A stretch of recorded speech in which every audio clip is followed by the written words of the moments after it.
fans are too tough on the team, man. How are the Leafs ever supposed to win when their own fans treat them like this? Well, I don't know. Some of the criticism is warranted. Criticism? No. I'm talking about Bruce Boudreau. Let's go! Ladies and gentlemen, it's a little ridiculous. Good boy. Play all the hits. Left the Toronto Maple Leafs. Let me finish. How am I supposed to go to bed after watching that? I'm quite hyped. With you wherever you are, welcome to LFR. Leafs lose 6-4 to the Vancouver Canucks. Before we talk about the game, let's talk a little bit about Betway, the sports betting app that backs you to trust your instincts. Like, you got a sports hunch? Maybe it's about the Flames or the Raptors or the Leafs blowing a third period lead, something like that. If that sounds like you, opt into Betway's Parlay Club today to earn $10 worth of free bets. When you place $25 or more on sports multiples or bet builder bets with at least 3 selections, you'll receive $10 in free bets. This offer is available every week, so head on over to Betway and bet your way. Must be 19 years or older to play. Please play responsibly. So the reaction to this game is incredible to me because I think you're all right. Well, kind of. There's the camp that says the Leafs defense, especially in front of their own net, is just straight up inadequate. And then there's the camp that says no matter how bad the Leafs defense is, for goodness sakes, you need a save. I think you're both varying degrees of right. I'm just going to tell you the way I saw the game. Jack Campbell's numbers in this game stunk. I actually thought he had an okay game. He had to make some pretty big saves at pretty big times, a couple deflections. But man, on the podcast, I keep telling the Dickie D story. Do you know the Dickie D story? When I was a kid, I went to summer camp, and it was very hot in summer camp. And the ice cream man, aka the Dickie D man, would come and sell ice cream. The cheapest ice cream you could get from the Dickie D man was the chocolate baseball glove with the gumball in it. It cost exactly $2. And I would rummage through my pocket for all the change I had. And I would have like 3 quarters and a bunch of dimes and some nickels, and it would add up to about $1.50. The thing about $1.50 is it's less than $2! And I'm a kid, I'm stupid. I'm taking the coins and I'm stacking them, and the quarters are on the bottom, and then like the dimes, and then the nickels, and then no, I would rearrange it, the quarters, and then the nickels, because the nickels are bigger than the dimes, which always confused me. It's true in both Canada and the States. Why do we both decide to do that? But no matter how much I rearranged my change, it did not add up to $2. And I make that comparison to get here. The Leafs D pairs in this game were Riley Liljegren, Brody Hall, and Dermot Labushkin. There's a few reasons that it's like this. Obviously, Jake Muzzin is out of the lineup. Rasmus Sandin was ill, so he wasn't in the lineup either. And the Leafs are experimenting. They see what they got. Brody's been with Riley all this time, but then they tried out Sandin, and it really didn't go well. So then they try out Liljegren, and I don't think it went very well. But you got to find out what you have, and I guess what I'm getting at is the Leafs don't have $2. Oh, they have some pieces that could, at some point, be part of a collective of coins that add up to $2. But the current pile of coins, it ain't $2. They do some things well. They genuinely do. I thought they were a better team than the Canucks. I really did. And that's where you can maybe put some of it on Jack because he was the second best goaltender to Thatcher Demko. And you could say, okay, but that's a little bit ridiculous because Thatcher Demko is really good. Okay, well, that's a fine argument to make. Just don't make it if you're Jack Campbell's agent this summer. Or now, because the trade deadline's only a few weeks away and Jack Campbell could be extended by the Leafs before that. You know, or traded. It's the Leafs. Don't rule it out. Anyway, I thought the Leafs did a bunch of things well, and overall, they actually kind of defended well. But it seems like they don't give up as many scoring chances as they used to, but when they do, oh, it's a good one. Here, how about we put it this way? Recently on the Leafs TikTok page, the Leafs were asked, would you rather fight 100 duck-sized horses or 1 horse-sized duck? When the Leafs were bad and at the bottom of the standings consistently, it's like they always had to fight 100 horse-sized ducks. I guess what I'm trying to say is almost every scoring opportunity the Leafs gave the Canucks tonight was a horse-sized duck. Let's go through and look. David Kampf, who's supposed to be the Leafs shutdown center, gets picked off behind the Leafs net. The Canucks take the puck, and then Riley and Liljegren are too soft in front. But this is the opportunity JT Miller gets. That's not a horse-sized duck. Listen, JT Miller's a good player. He is. He's a really good player, and sometimes really good players just score. You need a save there. Leafs make it 1-1, and I gotta gloss over that for now. Don't worry, we will focus on the positives. There were some positives in this game, but let's look at goal number 2. Justin Holl is doing a good job of trying to move some bodies, but Chiasson just completely wrecks TJ Brody in a battle in front of the net. After a double deflection, because look at this traffic in front. I would call that closer to a horse-sized duck. All right, so 2-1 after 1. Second period, the Canucks make it 3-1. This one is on the power play for the Canucks. I don't always love to pick on these unless the penalty kill is really slumping. But dude, the front of the Leafs net is the cheapest real estate in the greater Toronto area. I don't care if it's on the power play. That's a horse-sized duck! I also don't really love the way Campbell is squared there, but it's a horse-sized duck. Leafs roared back at the beginning of the third. It's 4-3. Then what happened? A minute and 3 seconds into the third, a squeaker sneaks through Jack Campbell again off a deflection again. But dude, that's a horse-sized duck!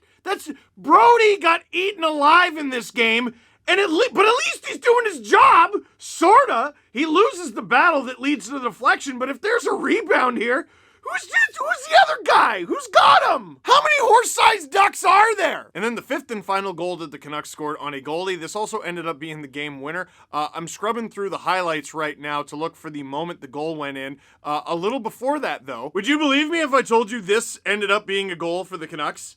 This ended up being, like, what kind of force field does Bo Horvat have around him? Does he smell? Marner tries to get his stick in the lane. Horvat lifts it out of his hands while controlling the puck, leading to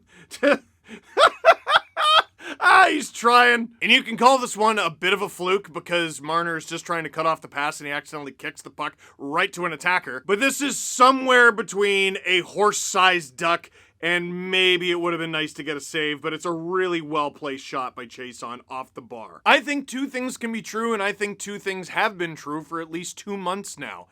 The goaltending is not good enough, and the defense in front of it is even worse. Now, the good news is it's still the regular season. It's not even the trade deadline, and the Leafs can often outscore their problems. On the power play, Mitch Marner, nice play to John Tavares. The patience, the snipe, what slump? Never heard of it. Yes, it was annoying that Tavares had a bit of a goal-scoring slump, but he was still getting a ton of assists, and the struggles of the second line, I thought, had become a thing of the past for at least the last couple weeks. And speaking of that line, Nick Robertson got a shot on that line tonight because he should. I gotta admit, it was a little weird seeing Alexander Kerfoot on the fourth line and everything, but there is literally no point to calling up Nick Robertson if you're gonna play him 5.5 minutes a night on the fourth line. And he almost scored against the Sabres, by the way. Lost in that horrible, horrible game. William Nylander, dogged on the puck. Amazing effort for the half breakaway, half 2-on-1. Feeds Robertson, and he's not gonna miss with that much time and space. His first NHL goal in front of people. That's wild. That's his first goal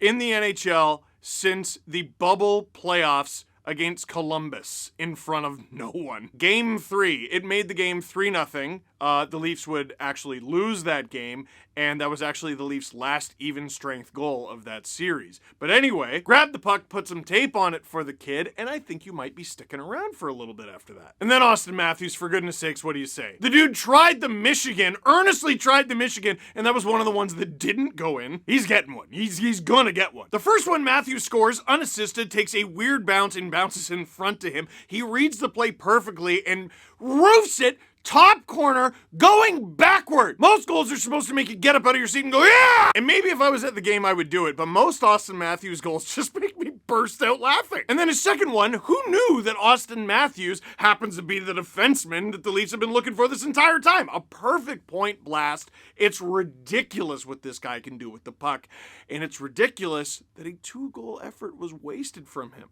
Robertson's first goal in the regular season. Tavares busting out of the slump. You need a win in that game. And the Leafs collectively didn't get it. I still say the chances against weren't very good, but the worst thing you could say about Campbell's performance is the Leafs led 4-3 heading into the third period. The Leafs outshot the Canucks 16-6 in the third period. The Leafs lost! You're not going to win every game, but it'd be cool if they did more of the stuff that allows you to win. Questions. Why didn't you tweet this earlier? I forgot! And also, I'm editing this one. Producer Drew gets the night off. Are you going to plant stuff around your streaming set for the next 10-second show and tell? Okay, so for my Saturday night streams on Sportsnet, watch a Leafs game with Steve Dangle. It's a show with me in the title. It's Watch a Leafs game with Steve Dangle. It's very simple. Someone in the chat asked me to grab something from around the room. And I had 10 seconds to pick what I grabbed, and then I had to tell a story about it. I chose this that was sent to me by I think it was an LFR viewer or a podcast listener from Mongolia. It's one of those matryoshkas. Kadri is the big one.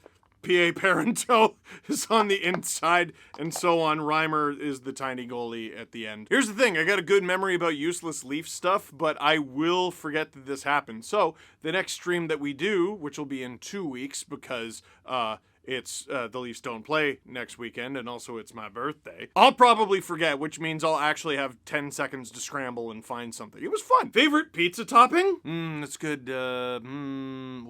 Sausage? Sopressata?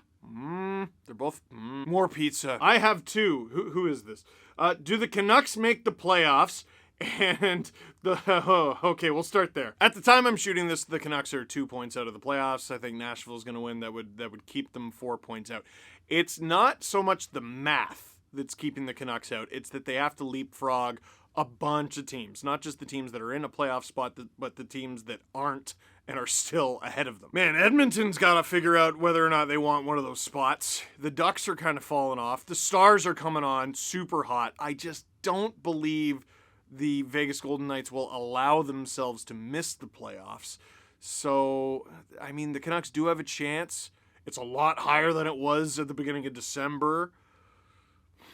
I'm gonna say 35% chance of making it. Your second question, the Leafs would play the Bolts if the playoffs started tomorrow. On a scale of 1 to 100, what confidence would you place in Toronto pulling off the upset? Here's where the Leafs have struggled big time in the playoffs. It's not just toughness or getting pushed around, it's the big moments and rising to the occasion in the big moments. It's part of the reason that losing in Game 6 to Montreal was so disappointing. They outshot them bloody 13-1 before the 13-2 shot ended it. That was in just overtime. But also look at the 2019 Bruins series. That's another one that got away from the Leafs. Another one that the Leafs probably should have won. They had a 3-2 lead in that series heading into Game 6. Faltered at home, got pumped. Game 7 was their worst game of the series. 2018, they're leading heading into the third period. They falter. The Bruins find a way to battle through. The one thing the Leafs might have going for them in a Tampa series is they've already won back-to-back. Tampa has. Who knows? They could win 3 in a row. But you can't do this forever. No one has literally ever done this forever. At some point, the fatigue of all these playoff runs are going to catch up. And the Leafs, hopefully, young legs and experience and hunger to want to overcome this, you would think would give them an advantage. But dude, the thing that makes it so hard to envision right now, Campbell versus Vasilevsky.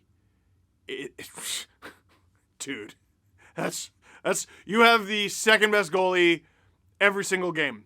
I think Campbell could still be playing at his pre-Christmas level, and you'd still have the second best goalie every single game. It's Andrei Vasilevsky. He's the best goalie in the league. Igor Shesterkin is definitely having the best season out of any goalie in the league, and he may take the mantle from Vasilevsky, but Vasilevsky year in and year out is the best goalie in the league. This is the torture of the Toronto Maple Leafs, man. They don't suck. Like, they haven't gotten blown out in the playoffs.